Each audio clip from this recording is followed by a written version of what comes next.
Hello everyone, welcome back to our YouTube channel the Kalakar classes. मैं हूं राकेश, आपको लेकर न्यू करते हैं जिसका नाम है class 10 science question paper pre board exam 2025-2026 part 2। आपको मैं वीडियो के फर्स्ट पार्ट के अंदर में आपसे स्टूडेंट को सारे एमसी क्वेश्चंस हो गए और 2 मार्क्स वाले क्वेश्चंस हो गए। हमारे क्वेश्चन पेपर आपके 2025-26 के मैंने सारे कंप्लीट करा देते। तो आज की इस क्लास में हम जो करने वाले हैं क्वेश्चन नंबर 3 से स्टार्ट करेंगे और 3 नंबर वाले क्वेश्चन, 4 नंबर वाले क्वेश्चन और 5 नंबर वाले क्वेश्चन हम तीनों को कंप्लीट करने वाले हैं आज की इस क्लास के अंदर में। तो क्लास को बिना किसी देरी के हम शुरुआत करते हैं। आपसे स्टूडेंट के वीडियो का फर्स्ट पार्ट नहीं देखा है तो वीडियो का फर्स्ट पार्ट को जरूर देख लेना, क्योंकि ये जो क्वेश्चन पेपर है वेरी वेरी मोस्ट इंपोर्टेंट है। इसमें से आपके एग्जाम के ना मैं डायरेक्ट क्वेश्चन आपके एग्जाम के अंदर में आएंगे, इसलिए मैं आपको करा रहा हूं। तो फटाफट से आप स्टूडेंट क्या करना है, वीडियो को देख लो, शुरू से एंड तक में बने रहना, ठीक है। और क्लास को शुरुआत में सभी को पता ही, क्लास को शुरू करने से पहले आपसे स्टूडेंट को 2 काम करना जरूरी होता है। पहला, हमारे यूट्यूब चैनल को सब्सक्राइब करके बेल आइकन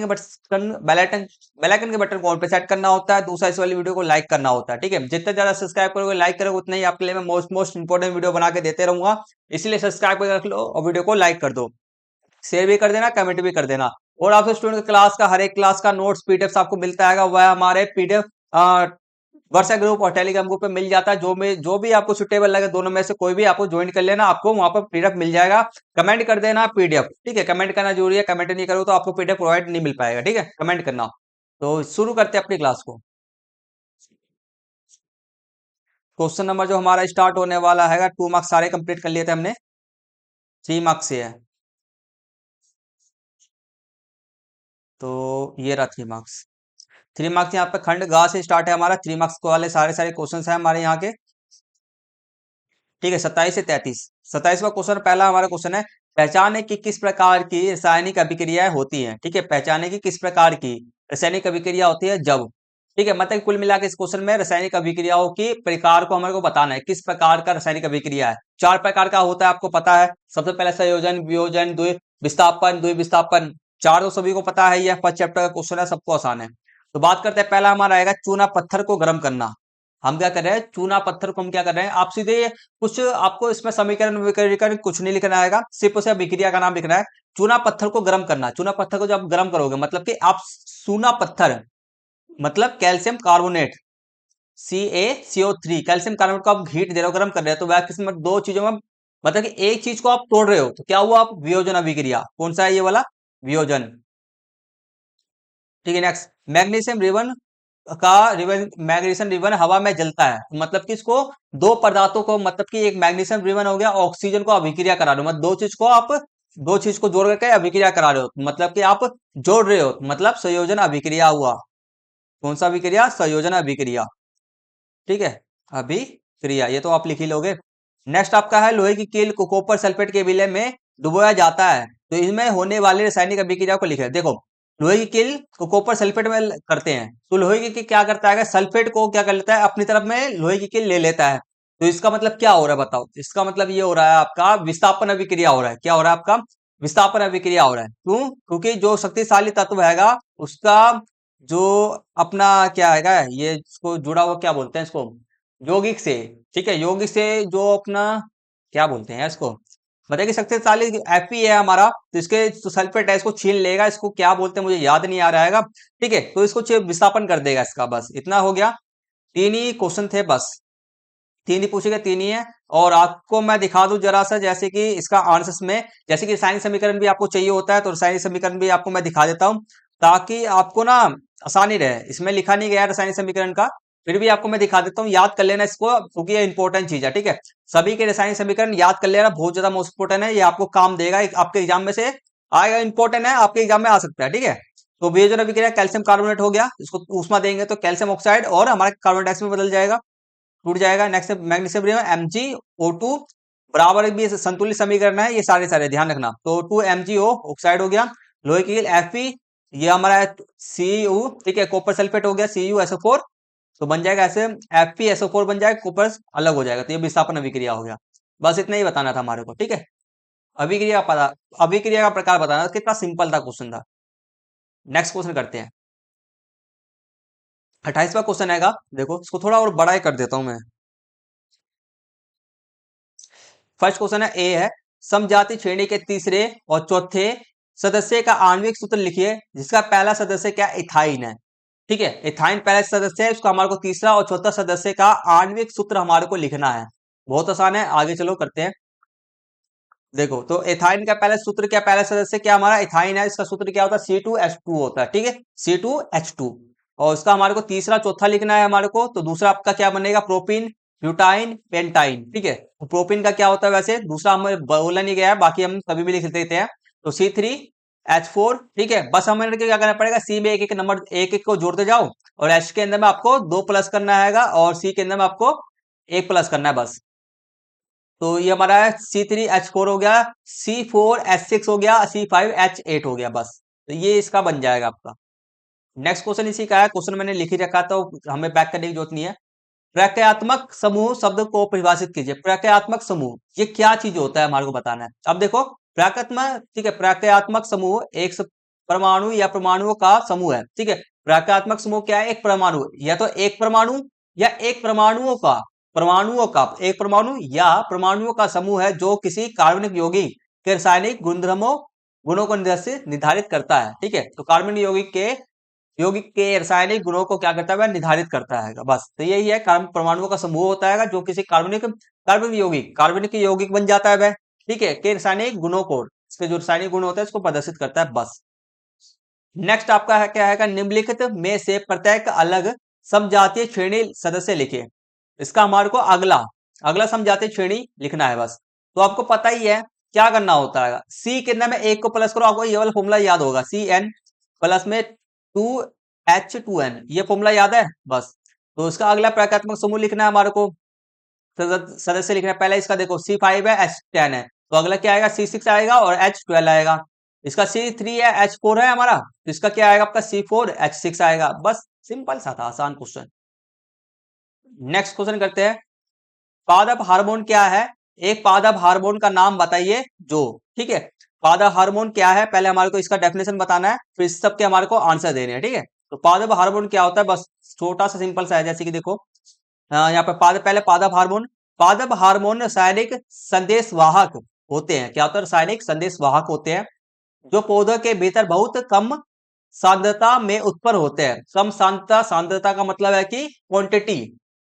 ठीक है, क्वांटिटी में बोल सकते हो, इंग्लिश में बोले तो कम मात्रा, आप उसको मात्रा भी बोल सकते हैं, क्या बोल सकते हैं, कम मात्रा में उत्पन्न होते हैं। वह पौधों की वृद्धि विकास, ठीक है, वृद्धि और विकास अलग अलग चीज है। ठीक है, और पर्यावरणीय उत्तेजनाओं को प्रति प्रतिक्रिया सहित सभी पहलुओं को नियंत्रित करते हैं। ठीक है, तो इन सब का वृद्धि विकास, ठीक है, सभी को उत्तेजना, प्राकृतिक जो पर्यावरणीय जो भी जैसे कि हवा तेज हो गया, धूप ज्यादा तेज आने लग गया, बारिश होने लग गया, सभी के सभी उत्तेजनाओं से क्या करता है के प्रति प्रतिक्रिया करता है। ठीक है, तो ये हो गया पादप हार्मोन हो गया।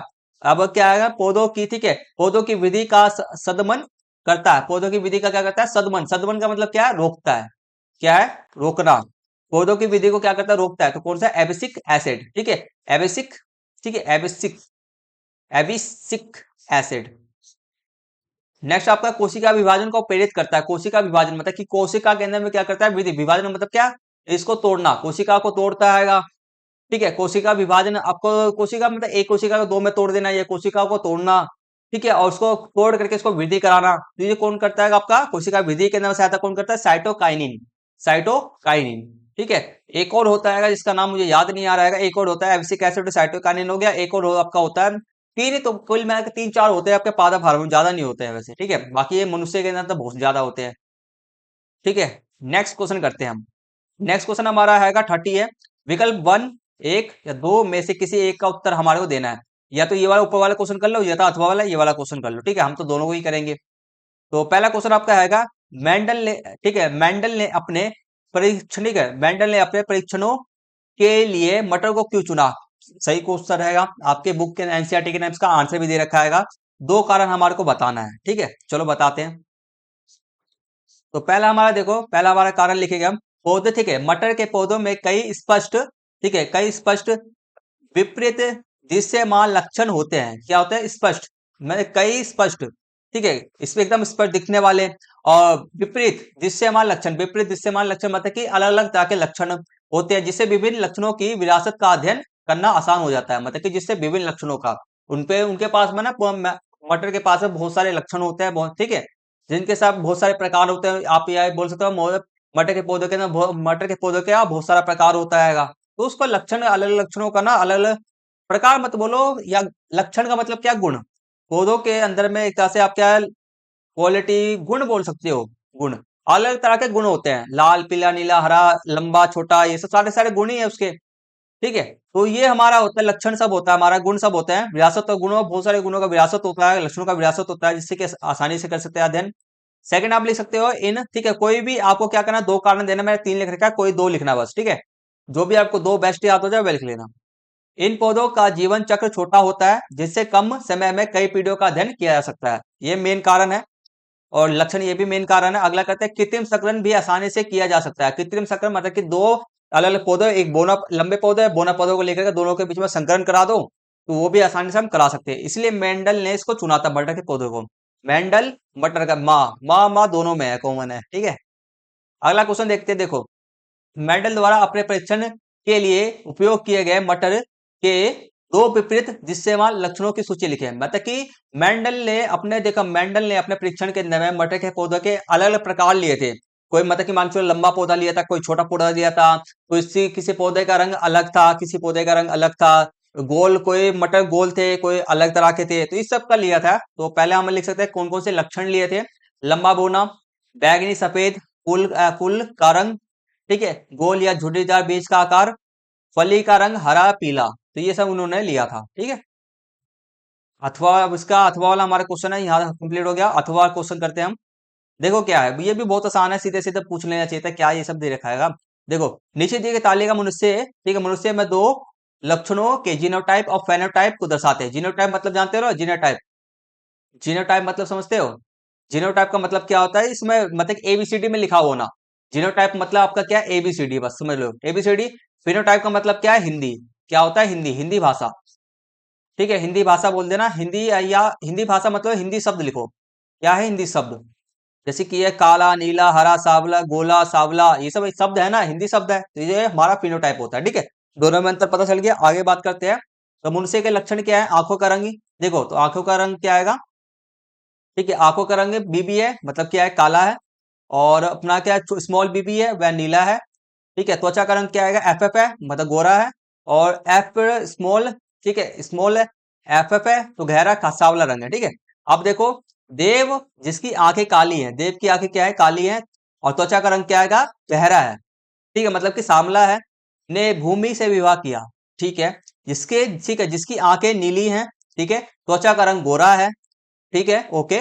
और उनकी संतानों के बीच संभावित फेनोटाइप और जीनोटाइप क्या है, क्रॉस दर्शाओ। मतलब कि दोनों के बीच में क्या हो रहा है, क्रॉस हो रहा है, ठीक है, क्रॉस कराना, देव और हमारे को भूमि के बीच में क्रॉस कराना हैगा। उससे हमारा क्या बन के आएगा, हमारे को बताना है बच्चे की जो बच्चा आएगा, संतान आएगा, उसका फिनोटाइप और जीनोटाइप बताना है। बहुत आसान क्वेश्चन हो गया, चलो करते हैं। ठीक है, तो देखो पहले देव का हम लिखेंगे, देव का ये है, भूमि का ये है। तो देव के, ठीक है, तो देव के युग्मक क्या हो गए हमारे, हम किसी चार में से हम दो ही को लेते आएंगे, क्योंकि यहाँ पे भी एक, यहाँ पे भी बी है, यहाँ पे भी बी है, यहाँ पे भी एफ है, यहाँ पे भी एफ है, तो हम एक ही को लेंगे ना। दोनों बी में से, दोनों बी में से एक, दोनों एफ में से एक, तो बी एफ हो गया इधर। और यहाँ पे भूमि का भी क्या हो गया, स्मॉल बी और कैपिटल एफ। दोनों भूमि और ठीक है, देव और भूमि के युग्मों का क्रॉस संकरण करने पर, क्रॉस संकरण करेंगे हम, ठीक है। तो हमारा मिलके हमारा क्या आएगा, हमारा क्या आएगा, हमारा ये बन करके क्या आएगा, ये बन करके आएगा, ये इससे अभिक्रिया, ये इससे बन करके, ठीक है। तो संभावित जो जीनोटाइप आपका क्या आएगा, जीनोटाइप मतलब एबीसीडी में क्या बन के आया, ये बन के आया, ठीक है। अगला देखो संभावित फेनोटाइप क्या आएगा, देखो तो हमारा प्रभावी लक्षण क्या था, हमारा काला रंग, पहले तो काला आंखें, ठीक है, काला आंखें हो गया, काला आंखें। और एफ क्या था हमारा प्रभावी, जो इस क्या अपना क्या होता है, कैपिटल में होता है, जो भी अक्षर सब आपका अल्फाबेट है कैपिटल में आएंगे, बड़े में है, तो वो आपका प्रभावी लक्षण है। तो एफ क्या है आपका, गोरा था, तो गोरा, तो काली आंखें गोरा रंग, तो क्योंकि बी प्रभावी है, ठीक है, बी पर, स्मॉल कैपिटल बी प्रभावी है स्मॉल बी पर, और एफ प्रभावी है स्मॉल एफ पर, ठीक है। तो इसलिए हमारा जो आएगा फिनोटाइप आएगा हमारा, काली आंखें और गोरा रंग आएगा इसका अभिक्रिया करने पर, ठीक है। तो ये तो बहुत आसान था यार, बहुत आसान।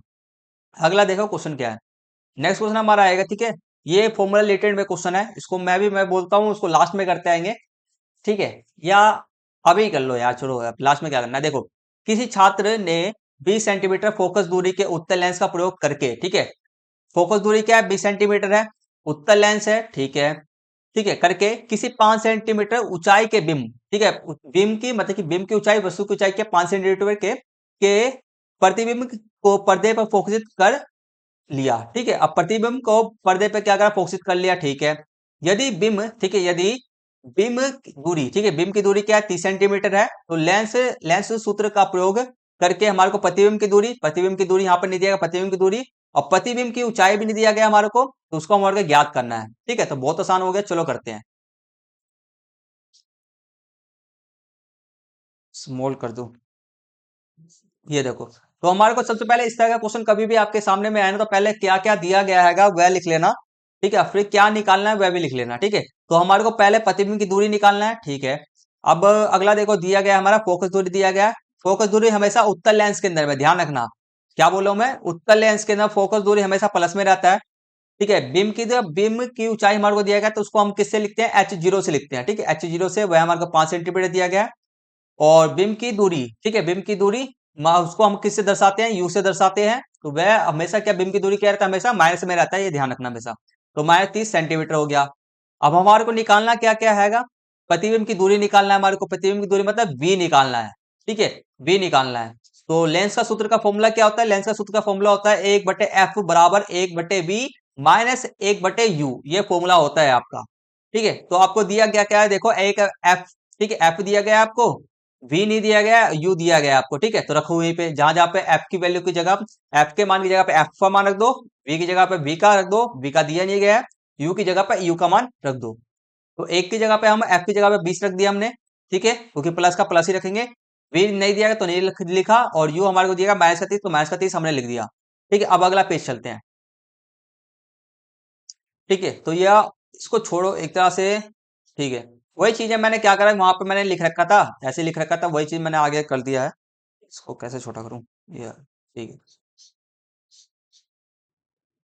ठीक। तो हमारा वही सेम चीज आएगा, सेम हमने लिख रखा है। अब देखो क्या कर रहे हैं हम, अब यहाँ पे क्या है, यहाँ पे मैथ्स का, यहाँ पे मैथ्स का, मैथ्स मैथ्स क्या हो जाएगा, प्लस हो जाएगा, ठीक है। अब अगला देखो, अब मैंने क्या करा, हमने इसको हमने क्या रहा, 1/30 को ना, 1/30 को मैंने इधर इधर की साइड ले आया, ठीक है, 1/20 के पास ले आया, तो इधर जाके प्लस में, इधर जाके माइनस में हो जाए, तो 1 माइनस में हो गया, और इधर एक गया, अकेला बच गया, तो 1/v बराबर ये हो गया, ठीक है, बस। अगला देखो, हमारे क्या क्या करना है, हमारे नीचे वाली संख्या को क्या करना पड़ेगा, हमारे को एलसीएम लेना पड़ेगा, ठीक है, नीचे वाली संख्या को क्या करना पड़ेगा, एलसीएम लेना पड़ेगा। एलसीएम लोगे तो आपका मतलब कि 20 और 30 का एलसीएम लोगे तो कितना आ जाएगा, 2 से इसको भाग करो, 2 से 10 आ जाएगा, यहाँ पर 15 आ जाएगा, 2 से उसको भाग करोगे 5 आ जाएगा, यहाँ पर कितना है, यहाँ पर 15 का 15 ही रहेगा। 3 से भाग करोगे आपका कितना आ जाएगा, 3 से भाग करोगे 5 का 5 ऐसे ही रहेगा, 3 से इसको भाग करोगे कितना आ जाएगा, 3 5 15 आ जाएगा, ठीक है। फिर 5 से इसको काटोगे, एक एक आ गया, लास्ट में जब तक एक ना आ जाए तब तक हमको काट रखना है। 2 दूनी 4, 4 तिहाई, ठीक है, 2 दूनी 4, 4 तिहाई 12, 12 पंजे 60, तो 60 इसका एलसीएम आ गया। अब क्या करना होता है आपको, देखो पहले एलसीएम निकालना है, सिंपल सा हैगा, बस भाग जैसे करते हैं वैसे ही मैंने भाग किया, कुछ अलग नहीं किया मैंने। एक सेकंड रुकना। अगला देखो, अब हमारे को क्या करना है, नीचे वाली संख्या से ये जो 20 को, इस वाले से को हमको क्या करना पड़ेगा, भाग करना पड़ेगा, जो भाग करके हमारा आएगा उसको हम ऊपर वाली संख्या से हम गुना कर देंगे। तो 20 को 60 से भाग करूंगा, मेरा कितना आएगा, मेरा 20 को मैं 60 से भाग करूंगा, मेरा कितना आ जाएगा, मेरा आएगा 3 आएगा।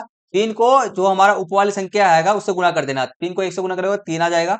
अगला देखो, 30 को मैं 60 से भाग करूंगा मैं, ठीक है, क्या करूँ, 60 से भाग करूंगा, तो मेरा कितना आएगा, 2 आएगा, 2 को मैं 1 से गुना कर दूंगा, मेरा 2 आ गया, ठीक है। अब अगला देखो, 3 में से मेरा 2 गया, मेरा कितना बचा, 3 में से 1 बचा, 1/60 आ गया। अब इसको क्या करो, क्रॉस मल्टीप्लाई कर दो, तो v बराबर क्या आ गया आपका, 60 सेंटीमीटर आपका आ गया, मतलब प्रतिबिंब की दूरी 60 सेंटीमीटर आ गया।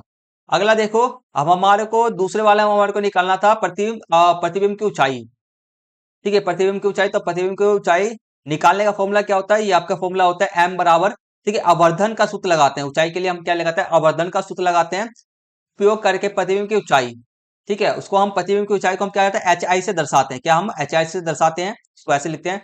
तो एम बराबर क्या होता है, एच आई, जो हम निकालेंगे प्रतिबिंब की ऊंचाई होता है, H0 क्या होता है आपका, बिंब की ऊंचाई होता है, और बराबर में क्या रखते हैं हम, V/U हम रखते हैं, V/U है ये, ठीक है। तो एच आई हमारे को नहीं दिया, हमने नहीं लिखा। H0 हमारे को 5 सेंटीमीटर, प्रतिबिंब की ऊंचाई हमारे को कितना दिया गया था, बिंब की ऊंचाई देखो 5 सेंटीमीटर, 5 लिख दिया, और v हमारे को कितना आया, अभी हमारा 60 आएगा, और u कितना था, मेरा 30 था। ऊपर नीचे काटेंगे तो मेरा कितना आ जाएगा, मेरा 2/1 आ जाएगा, क्रॉस मल्टीप्लाई करो इसको से गुना, इससे गुना, तो मेरा कितना आ गया मेरा। ठीक है, तो ये मैं इसको मैं यहाँ से इसको जो गुना करूंगा, मैं कितना आ जाएगा, कितना आएगा बताओ। तो यहाँ पे आपका एक बचा, पहले तो यहाँ पे क्या हो जाएगा, 2। ठीक है, इसको गुना, देखो इससे इसको गुना करूंगा। अबे यार क्या करना है, कुछ नहीं करना, देखो बस। तो हमारे ये वाला क्या, ये वाली संख्या क्या आ जाएगा, मेरा माइनस का आ जाएगा पूरा पूरा। ठीक है, मेरा माइनस का आ गया, बस ऐसे करके। इसके बाद यहाँ समझो, बस काट करके मेरा पूरा कट गया, ये यहाँ पे 2 बचेगा सिर्फ और सिर्फ। आप क्या करोगे, यहाँ पे 2, यहाँ 5, यहाँ पे भाग में इधर जाकर गुना में चला जाएगा, तो कितना आ गया आपका 10। 5 दूनी 10, और ये माइनस का है तो माइनस का माइनस, एच आई कितना निकल के आ गया आपका, माइनस का 10। सिंपल सा क्वेश्चन था, कुछ नहीं करना था, फॉर्मूला लगा, आंसर निकालो बस। इतना तो बच्चा भी कर लेगा, तीसरी चौथी का बच्चा भी कर लेगा। ठीक है, चलो नेक्स्ट क्वेश्चन करते हैं। 34, देखो, इलेक्ट्रिक फ्यूज शॉर्ट सर्किट या ओवरलोड के कारण सर्किट और उपकरणों को संभावित क्षति से कैसे बचाता है। ये बहुत आसान है, और ये इंपॉर्टेंट क्वेश्चन भी है, बहुत सारे बच्चों के मन में एमसीबी, आपके घर में, सभी के घर में, मेरे घर में भी एमसीबी लगता है, एमसीबी बॉक्स लगता है। क्यों लगता है, तो आज आपको कारण पता चल जाएगा। ठीक है, तो यहाँ पर देखो बस,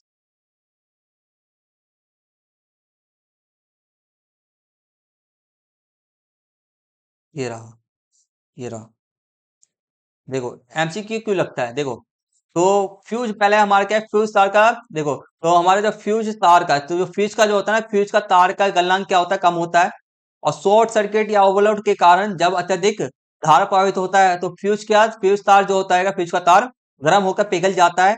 इससे विद्युत परिपथ टूट जाता है, जिससे कि धारा आगे का प्रवाह, मतलब इलेक्ट्रिसिटी फ्लो जो होता है वह रुक जाता है, और उपकरणों की सुरक्षा होती है। बस यही होता है। मतलब कि फ्यूज जो हमारे लगाते हैं, एमसीबी जो बॉक्स होता है, इसके अंदर तार लगता है। तार जो होता है उसका गलनांक क्या रहता है, कम रहता है। जो ज्यादा से ज्यादा हीट, ज्यादा विद्युत धारा जाएगा, ज्यादा हीट होगा, इलेक्ट्रिसिटी ज्यादा जाएगा, तो हीट ज्यादा होगा, हीट होने के कारण वह पिघल जाएगा, जिसके कारण हमारा रोक देगा। बस इतना ही कहा गया, सिंपल सा था। नेक्स्ट देखो, विद्युत धारा को मापने के लिए किस उपकरण का प्रयोग किया जाता है, और इसे कैसे जोड़ा जाता है, कौन से क्रम में जोड़ा जाता है, पांच क्रम हो गया है, श्रेणी क्रम में, यह हमारे को बताना है। तो विद्युत धारा को मापने के लिए एमीटर का यूज किया जाता है। इसे परिपथ में श्रेणी क्रम में जोड़ा जाता है, सिंपल सा। और वोल्टेज को विभव को या वोल्टेज बोल सकते हो, वोल्टेज को कैसे जोड़ा जाता है, पांच क्रम में। ठीक है, ध्यान रखना, पांच क्रम। नेक्स्ट आपका आएगा एमीटर। एक एमीटर की परिभाषा लिखिए, एक एमीटर की परिभाषा लिखना है। ठीक है, बहुत आसान। देखो, जब किसी चालक के अनुप्रस्थ काट से, ठीक है, जब किसी चालक के अनुप्रस्थ काट, देखो चालक हो गया, चालक हमारा क्या हो सकता है, तांबा होता है, तांबा पीतल से एक ही तो है, तांबा हो गया, एल्यूमिनियम हो गया हमारा। ठीक है, तो हमारा ये चालक होता है कि अनुप्रस्थ काट। अब मैं आपको बोलता हूँ, जैसे कि हमारा तार होता है, ठीक है, तार का जो, ऐसे कि हम मान के चलो, तार का ये हिस्सा है, सामने वाला हिस्सा है, ठीक है, गोल वाला सामने का हिस्सा है, तो इसी को हम, जो गोलाई होता है ना, इसी को हम अनुप्रस्थ काट कहते हैं। ठीक है, सिंपल सा है। जैसे कि तार इतना लंबा हैगा, तो यहाँ पर जो पहला वाला जो गोल है, यहाँ पे जब हम तार को सीधा करके देखेंगे, तो यहाँ पे गोल सा दिखेगा, क्योंकि तार क्या रहता है, गोल रहता है। तो उसी गोल जो रहता है, इसको अनुप्रस्थ काट कहते हैं। से होकर 1 सेकंड में, ठीक है, 1 सेकंड में 1 कूलम्ब आवेश प्रवाहित होता है। क्या आता है, 1 सेकंड में, जब किसी चालक से 1 सेकंड में, ठीक है, एक सेकंड में 1 कूलम्ब आवेश प्रवाहित होता है, तो उस चालक में प्रवाहित विद्युत धारा 1 एम्पियर कहलाता है। बस सिंपल समझ में आ गया। जब हम किसी चालक के अनुप्रस्थ काट के अंदर में, कुल मिला के तार के अंदर में 1 सेकंड के अंदर में 1 कूलम्ब आवेश को प्रवाहित करते हैं, तो उस चालक में प्रवाहित विद्युत धारा 1 एमीटर कहलाता, 1 एम्पियर कहलाता है। ये सिंपल सा था बस। नेक्स्ट क्वेश्चन करते हैं। आशा करते हैं यहाँ तक आपको बहुत बढ़िया तरीके से समझ आ रहा होगा, किसी प्रकार का कोई भी डाउट्स कुछ भी नहीं होगा आपका। चलो नेक्स्ट क्वेश्चन करते हैं। देखो नेक्स्ट क्वेश्चन हमारा आएगा 33। ठीक है, 33 आएगा, खाद्य श्रृंखला और खाद्य जाल के बीच अंतर बताइए। खाद्य श्रृंखला, ठीक है, फूड चेन इंग्लिश में बोलते हैं, खाद्य जाल, ठीक है, फूड नेट इंग्लिश में बोलते हैं, मतलब थोड़ी ना ये। ठीक है, तो के बीच अंतर बताइए। ठीक है, टिड्डे घास और मेंढक से बनी, ठीक है, टिड्डे घास और मेंढक से बनी खाद्य श्रृंखला में यदि टिड्डे की आबादी कम हो जाती है, तो पहले और तीसरे पोषी स्तर से संबंधित जीवों की आबादी पर का क्या होगा। सिंपल सा हमारे को बताना है, पहले खाद्य श्रृंखला और खाद्य के बीच में अंतर बताना है। फिर आगे का हम आंसर देते हैं। अब देखो पहले खास श्रृंखला। खास श्रृंखला क्या कहते हैं? यह जीवों का एक रैखिक क्रम है। जीवों का क्या रहता है? खास श्रृंखला जीवों का एक रैखिक क्रम होता है। रैखिक क्रम का मतलब क्या है? एक के बाद एक। ठीक है, जो दर्शाता है कि ऊर्जा एक जीव से दूसरे जीव में कैसे प्रभावित होता है। रैखिक क्रम, रैखिक क्रम का मतलब क्या? एक के बाद एक होता है। ठीक है, जैसे कि आपको क्या हमारा, जैसे कि हमारा क्या था यहाँ पर हम पढ़ रहे थे ना, पहले क्या हमारा, पहले हमारा क्या आएगा? टिड्डे है, घास है, मेंढक है। तो पहले क्या आएगा? घास आएगा। ठीक है, फिर इसको कौन खाएंगे? टिड्डे खाएगा, मेंढक, टिड्डे, टिड्डे खाएंगे। फिर टिड्डे को कौन खाएगा? मेंढक खाएगा। तो ये कि इसी को हम क्या कहते हैं? रैखिक क्रम कहते हैं। ठीक है, तो यह जीवों का एक रैखिक क्रम होता है, दो जो दर्शाता है कि ऊर्जा एक दूसरे से, एक जीव से दूसरे देश में कैसे प्रभावित होता है। खाद्य श्रृंखला इसे कहते हैं। नेक्स्ट आपका खाद्य जाल। यह कई परस्पर जुड़ी हुई खाद्य श्रृंखलाओं का एक जटिल नेटवर्क होता है। मतलब कुल मिलाकर आप कह सकते हो, जब बहुत सारे खाद्य श्रृंखला, जो बहुत सारे खाद्य श्रृंखला मिल जाते हैं आपस के अंदर में, तो उसको खाद्य जाल कहा जाता है। बस सिंपल सा वही चीज यहाँ पे लिखा गया है। यदि कई, ठीक है, यह कई परस्पर जुड़ी हुई खाद्य श्रृंखलाओं का एक जटिल नेटवर्क होता है। मतलब कि कई सारे खाद्य श्रृंखला आपस में जुड़े होते हैं। इतना परिभाषा भी लिख सकते हो आप। जो परिस्थितिक तंत्र में ऊर्जा प्रवाह का अधिक चित्रण समझाता प्रदान करता है, क्योंकि जीव एक से अधिक प्रकार का भोजन खाते हैं। ठीक है, आप सिंपल सा परिभाषा भी लिख सकते हो। बहुत सारी खाद्य श्रृंखलाएं आपस में मिल जाती हैं, तो उसको हम खाद्य जाल कहते हैं। इतना भी लिख सकते हो। जो मैं जैसे कि मैं आपको समझा रहा हूँ, जो भी आपको क्वेश्चन का आंसर कैसे लिखना है, जो भी आपको मैं समझा रहा हूँ, अपनी भाषा में जो आपने समझा ना, अपनी भाषा में लिख दो बस। ठीक है, तो क्वेश्चन आंसर की इसलिए सभी सभी देखो यार, इसलिए सभी के सभी सर, मैं भी जितने भी यूट्यूब पे सभी के सभी सर को देखता हूँ, सभी के सभी यही बोलते हैं, आप बस आप लोग प्रैक्टिस ही नहीं करते हो। ठीक है, क्वेश्चन आंसर की प्रैक्टिस करो। ठीक है, क्वेश्चन के आंसर को लिख लिख के प्रैक्टिस करो। मैं आपको बोलता हूँ ना, जिससे सिर्फ और सिर्फ पढ़ने से कुछ नहीं होता। ठीक है, सिर्फ और सिर्फ पढ़ने से कुछ नहीं होता। क्वेश्चन आंसर की प्रैक्टिस नहीं करोगे ना, तब तक कुछ भी नहीं होगा। ठीक है, तो क्वेश्चन को आंसर को लिख लिख के जब तक प्रैक्टिस नहीं करोगे, तो अपने आप से लिखने कैसे आएगा? तो मैं आपको जो समझा रहा हूँ उसी को लिखो बस। अगला देखो हमारा क्या है। पहला हमारा क्या था? अब हमारे को बोला जा रहा था कि मेंढक की संख्या, अब इसमें कौन सी किसकी संख्या कम हो गई? टिड्डे की आबादी कम हो गया, तो पहले पे दूसरे पोषित स्तर पर क्या प्रभाव पड़ेगा बताना है। तो पहला पोषित स्तर क्या था? घास है, उत्पादक कहते हैं इसको। दूसरा पोषित स्तर टिड्डे हैं, प्राथमिक उपभोक्ता हो गया। और तीसरा पोषित स्तर क्या है? मेंढक है, द्वितीय उपभोक्ता हो गया। अब क्या बोला? टिड्डे की आबादी कम हो जाती है, तो क्या होगा? तो पहले पोषित स्तर पर, ठीक है, पहले पोषित स्तर पर प्रभाव टिड्डे की कमी। ठीक है, टिड्डे की कमी के कारण घास के उपभोक्ताओं की संख्या, ठीक है, उपभोक्ताओं की संख्या क्या हो जाएगा? कम हो जाएगा। मतलब घास को खाने वाले की संख्या क्या हो जाएगा? कम हो जाएगा, जिससे घास की आबादी क्या हो जाएगा? बढ़ जाएगा। नेक्स्ट आपका तीसरे पे पोषित स्तर पे मेंढक पर प्रभाव। ठीक है, तो हमारा मेंढक पे का मुख्य भोजन क्या था? टिड्डे हैं। तो टिड्डों की कमी के कारण मेंढकों के लिए भोजन उपलब्धता कम हो जाएगी, जिससे कि मेंढक की आबादी क्या हो जाएगा? कम हो जाएगा। वह मरने लग जाएंगे अगर उनको खाना नहीं मिलेगा। सभी का भोजन होता है, सभी के लिए क्या होता है? नीड क्या होता है? आप सबका क्या होता है? भोजन होता है। हम उनसे आएंगे, हम देखो, मेन चीज मैं बताऊं, हम पढ़े बिना रह सकते हैं। ठीक है, हम पढ़े बिना रह सकते हैं, बट हम खाना खाना और पानी बिना हम नहीं रह सकते हैं। हम कपड़े बिना रह जाएंगे, हम घर बिना रह जाएंगे। हर एक चीज हटा दो जो भी हमारे को अच्छी लगती है, हर चीज हटा दो, मगर हम जो रियलिटी हमारा ये है कि हम खाना और पानी बिना नहीं रह सकते। ठीक है, खाना पानी बिना नहीं रह सकते। खाना, पानी, ऑक्सीजन, ये तीन चीज इंपॉर्टेंट है व्यक्ति के लिए, जीवित रहने के लिए। ठीक है, तो ये चीज इंपॉर्टेंट है। बाकी सबको हम बोल देते कि बाकी सब जो हमारा सेकंड चॉइस है हमारा। ठीक है, सेकंड नीड बोल सकते हो आप। ये तीन चीज फर्स्ट फर्स्ट नीड है। तो ये हमारा हो गया, कंप्लीट हो गया क्वेश्चन ये वाला भी। 33 तक क्वेश्चन हमारे सारे सारे कंप्लीट हो चुके हैं। तो आज की क्लास को हम यहीं पे फिनिश करेंगे। नेक्स्ट पार्ट के अंदर हम अपने सारे सारे 3 नंबर वाले क्वेश्चन पे कंप्लीट करें हमने। नेक्स्ट पार्ट के अंदर मैं यही सोचूंगा कि अभी रुक जाओ यार, एक क्वेश्चन और कंप्लीट करा ही देता हूँ। ठीक है, एक क्वेश्चन और कंप्लीट कर लेते हैं, फिर छोड़ते हैं। ठीक है, चलो। हमारे घर खंड घा भी स्टार्ट करते हैं। वह 5 नंबर वाले क्वेश्चन हमारे यहाँ से स्टार्ट हो रहे हैं। 34 से लेकर 36 तक हमारे 5 नंबर वाले क्वेश्चन है। 3 क्वेश्चन टोटल है। उसका फर्स्ट क्वेश्चन हम करते हैं। ठीक है, पहला हमारा क्वेश्चन आएगा, ए है। तो देखो, एक क्वेश्चन हमारा आएगा, उभयधर्मी ऑक्साइड से क्या तात्पर्य है? निम्नलिखित में से आपको पहले बताना, कमेंट सेक्शन के अंदर में बताना फटाफट से, आपको पढ़ने का मन है कि नहीं, फटाफट से पढ़ा तो। ठीक है, निम्नलिखित में से उभयधर्मी ऑक्साइड चुने, तो इसमें से उभयधर्मी ऑक्साइड चुनना है। ठीक है, तो चलो करते हैं।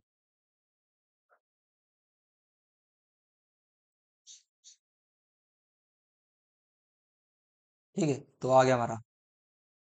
पहला हमारे को बताना उभयधर्मी ऑक्साइड से तात्पर्य क्या है। ठीक है, तो उभयधर्मी ऑक्साइड वे ऑक्साइड होते हैं जो अम्ल क्षार दोनों के साथ अभिक्रिया करके लवण और जल बनाते हैं। उभयधर्मी ऑक्साइड क्या होते हैं? वे ऑक्साइड होते हैं जो अम्ल क्षार के साथ मिलकर क्या बनाते हैं? लवण और जल बनाते हैं। ठीक है, अब उभयधर्मी ऑक्साइड बताना था हमारे को, जिंक ऑक्साइड हो गया हमारा, और एल्यूमिनियम ऑक्साइड, ये हमारे उभयधर्मी ऑक्साइड हैं जो हमारे अम्ल और हमारे क्षारक से दोनों के साथ अभिक्रिया कर ले। नेक्स्ट वाला क्वेश्चन हमसे पूछा जाता है सोडियम ऑक्सीजन का इलेक्ट्रॉनिक विन्यास KLMN। ठीक है, KLMN ये हमारे को बताना है। ठीक है, चलो बताते हैं। तो सबसे पहले इसको हमारे को ना सोडियम को ऑक्सीजन का हमारा परमाणु संख्या हमारे को पता होना चाहिए। आपको मैं बता एक देखो, आपके आपके स्कूल वाले सर ने भी बोला होगा, ठीक है, एडवांस बोला होगा कि 1 से लेकर कम से कम 20 तक परमाणु संख्याओं परमाणुओं को तत्वों को याद करो, कम से 1 से लेकर 20 तक। जैसे कि मुझे भी याद है, जैसे कि मुझे थोड़ा थोड़ा मैं भूल जाऊंगा, जैसे कि 20 तक मुझे भी याद है। हाइड्रोजन, ठीक है, hydrogen, helium, lithium, beryllium, boron, carbon, nitrogen, oxygen, fluorine, neon, sodium, magnesium, और इससे आगे थोड़ा बहुत मैं भूल रहा हूँ। तो ये सब हमारा आएगा। लास्ट जो हमारा 20 नंबर पे कैल्शियम आएगा। ठीक है, कैल्शियम, पोटेशियम, कैल्शियम हम आएगा 19, और पोटेशियम 19, 19 हमारा पोटेशियम है, कैल्शियम हमारा 20 है। ठीक है, थोड़ा थोड़ा मुझे भी याद है। तो ये सब याद हो, वैसे तो मुझे सॉरी इसके लिए मुझे याद नहीं आएगा 20 नंबर, कम से कम मुझे, कम से कम मैं टीचर हूँ, कम से कम मुझे 100 तक याद होना चाहिए। सॉरी, बाकी कम से कम आपको 20 तक याद होना जरूरी है। अगर 20 तक याद नहीं करोगे तो थोड़ा बहुत तो याद होना चाहिए। तो परमाणु के सोडियम का परमाणु संख्या 11 होता है। KLM बांटते हैं, पहले के अंदर हमारे को 2 की आवश्यकता होता है, एल के अंदर 8, एम के अंदर भी 8, और एन के अंदर हमारा 16। ठीक है, तो देखो के अंदर हमारा कितना 2 हो गया, बचा कितना 11 में से 2 गया मेरा, बचा क्या मेरा 11 में से 2 गया, बचा मेरा 9। तो एल भी पूरा हो जाएगा 8, बचा एम के अंदर कितना आ जाएगा आपका 1। तो ये हमारा हो गया इलेक्ट्रॉनिक विन्यास। नेक्स्ट हमारा ऑक्सीजन का करते हैं, ऑक्सीजन की परमाणु संख्या 8, के अंदर चला गया 2 पूरा हो गया। 8 के अंदर हमारा कितना कितना जाएगा, क्योंकि 2 2 तो घट गया, बचा कितना में 6, तो 6 ही में होगा इसमें। तो के का भी पूरा मान पूरा भी है, इसका मतलब के का पूरा, एल का पूरा पेट भरा नहीं, समझ लो एक तरह से। तो ये इलेक्ट्रॉनिक विन्यास हो गया, बस सिंपल से इतना ही बताना था बस। अगला देखो, सोडियम ऑक्सीजन के संयोजन से बने यौगिक के 2 सामान्य गुण हमारे बताना है। ठीक है, सोडियम और ऑक्सीजन का हमारा संयोजन हम करा रहे हैं, जोड़ रहे हैं, तो गुण बताना है। ठीक है, तो यौगिक बनेगा सोडियम ऑक्साइड, तो ये बनेगा Na, ठीक है, Na2O बनेगा हमारा पहला यौगिक। इसके गुण है आपके, ये सामान्यतः कठोर अवस्था में पाया जाता है, और इसका गलनांक कथनांक उच्च होता है बस।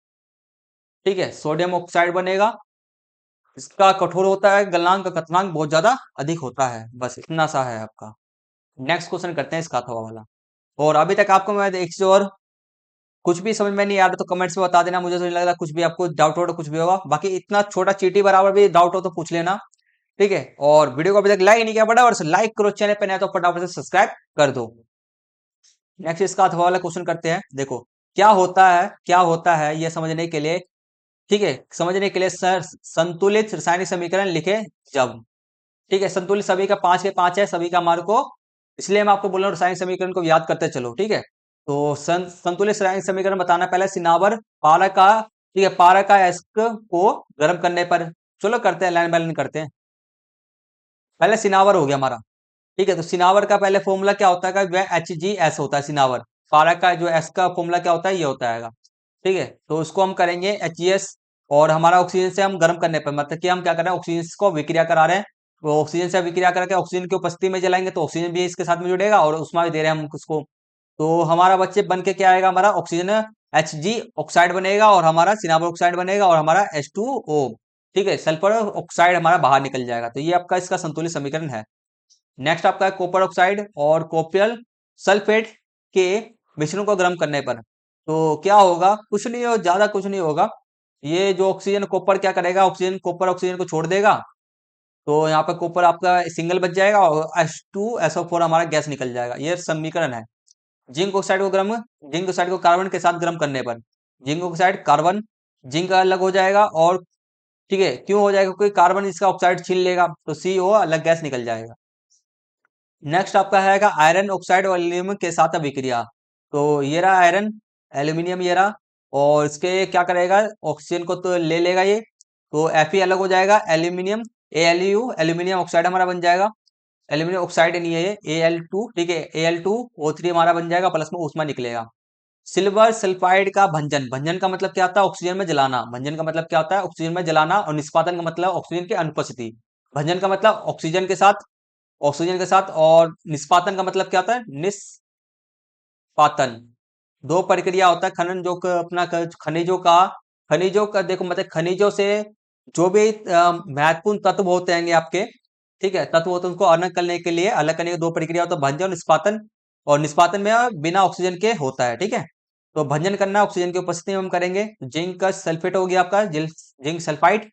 ऑक्सीजन को उपस्थिति में गर्म करेंगे तो हमारा बनेगा जिंक ऑक्साइड बनेगा, और सल्फर H2SO4 HCSO2 गैस निकल जाएगा। सबके अंदर एक कॉमन देख रहे होगा SO2, ठीक है, इसमें भी SO2 है और इसमें भी SO2 है।